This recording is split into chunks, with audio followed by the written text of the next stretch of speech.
Hi friends, welcome back to Reva Tasty Kitchen. இன்றைக்கி நம்ம பார்க்க போகிற ரெசிபி என்னென்னு பார்த்தீங்கன்னா மூளை மசாலா வறுவல் தான் பண்ண போகிறோம். இப்போ அதை எப்படி செய்யலான்றதை பார்த்துருவோமா.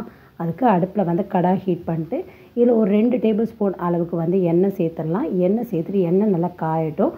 அதுக்குள்ளே பார்த்திங்கன்னா நான் ஒரு மூளையை வந்து ஒரு 4லேருந்து 5 பீஸாக கட் பண்ணி எடுத்துருக்கேன். இப்போ நான் செய்ய போகிறது பார்த்திங்கன்னா ஒரு மூளைக்கான அளவு தான் நான் சேர்க்குறேன். இப்போ இது கூட ஒரு பெரிய சைஸ் வெங்காயத்தை பொடியாக நறுக்கி சேர்த்துட்டு இதை ஹை ஃப்ளேமில் வச்சு நல்லா செவந்து வர வரைக்கும் வதக்கி விட்டுருவோம். நம்ம சேனலை ஃபஸ்ட் டைம் பார்க்குற வியூவர்ஸாக இருந்தால் நம்ம சேனலை மறக்காமல் சப்ஸ்கிரைப் பண்ணிக்கோங்க. அப்போ தான் நான் உடனுக்குடன் போடுற வீடியோஸ்லாம் உங்களுக்கு நோட்டிஃபிகேஷனோடு வரும்.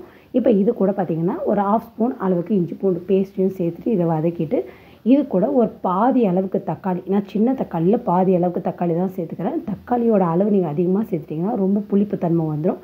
அதனால் அரை தக்காளி போட்டால் போதும். இப்போ இதுக்கு தேவையான அளவுக்கு உப்பு சேர்த்துட்டு இதை நல்லா வதக்கி விடலாம். தக்காளி நல்லா மேஷ் ஆகி வரட்டும். இப்போ பாருங்கள், இது நல்லா வதங்கிருச்சு.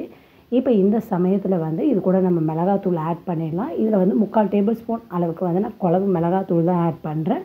இது கூட ஒரு 1/2 ஸ்பூன் அளவுக்கு பெப்பர் பவுடர், நெக்ஸ்ட்டு ஒரு 1/4 ஸ்பூன் அளவுக்கு கரம் மசாலா இதை சேர்த்துட்டு இந்த மசாலாவோடையே பார்த்திங்கன்னா இதை நல்லா வதக்கி விடலாம். அதுலேயே பார்த்திங்கன்னா அந்த மசாலா நல்லா வறுபடுறோம். ஒரு 2 நிமிஷம் போல் லோ ஃப்ளேம்லேயே வச்சு இதை நல்லா வறுத்து விட்டுருவோம். இப்போ இதில் 1/4 டம்ளர் அளவுக்கும் கம்மியாக கொஞ்சமாக தண்ணி சேர்த்துட்டு இதை நல்லா கலந்து விடலாம். இப்போ வந்து ஹை ஃப்ளேமில் வச்சு ஒரு கொதி வரட்டும். உங்கள் ஃப்ரெண்ட்ஸ் ரிலேட்டிவ்ஸ்க்கெலாம் இந்த வீடியோவோட லிங்க்கை ஷேர் பண்ணுங்கள். இந்த வீடியோவோட லிங்க் பார்த்திங்கன்னா உங்களுக்கு ரொம்ப யூஸ்ஃபுல்லாக இருக்கும். இப்போ பாருங்கள், லைட்டாக எண்ணெய் பிரிஞ்சு வர ஆரம்பிச்சிருச்சு. இப்போ இதை நல்லா மிக்ஸ் பண்ணி வச்சுட்டு நம்ம வந்து வாஷ் பண்ணி வச்சுருக்க இந்த மூளைகளை வந்து இதோட சேர்த்துட வேண்டியது தான்.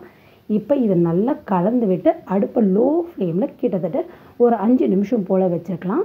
ஒரு 2 நிமிஷத்துக்கு ஒருக்க இதை வந்து திறந்து விட்டு கலந்து விட்டிங்கன்னா நல்லா மிக்ஸ் ஆகி மசாலா நல்லா அந்த மூளையில் உள்ள வரைக்கும் நல்லா கோட் ஆகும். இப்போ நான் மூடி போட்டு வச்சிடறேன் பாருங்கள். கொஞ்சம் நேரம் கழிச்சு ஓப்பன் பண்ணலாம்.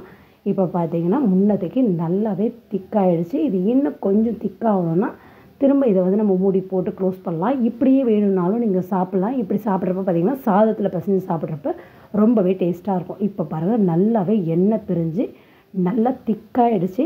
இந்த டைம் வந்து கரெக்டாக இருக்கும். இப்போ வந்து நான் அடுப்பை ஆஃப் பண்ணிவிட்டு இது மேலே கொஞ்சமாக கொத்தமல்லி தலையை தூவிட்டு இறக்கிடுறேன். ரொம்பவே அட்டகாசமான மூளை மசாலா வறுவல் இந்த மாதிரி உங்கள் வீட்டில் செஞ்சு கொடுங்க. திரும்ப திரும்ப கேட்பாங்க. அந்த அளவுக்கு டேஸ்ட் வந்து ரொம்பவே நல்லாயிருக்கும். இப்போ ஒரு பவுலில் சர்வ் பண்ணி காமிக்கிறேன் பாருங்கள்.